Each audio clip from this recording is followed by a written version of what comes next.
Player প্রেমীরা মুস্তাফিজুরকে বাদ দেওয়ার ক্ষেত্রে হ্যাঁ কষ্ট পেতে পারে।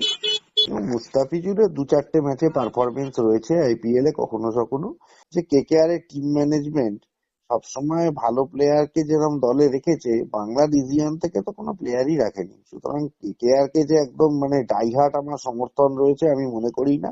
এই বছর শাহরুখ খানের কোনো ফিল্ম সেরকম ভাবে হিট করেনি, জুহি চাওলাও এখন মানে হচ্ছে যে ফিল্ম আর করেন না।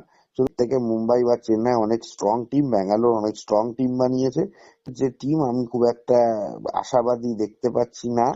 তিনিও প্রায় বলতে গেলে ভারত বিদ্বেষী, সেখানে স্লোগান দেওয়া হচ্ছে ভারত যাতে তাড়াতাড়ি।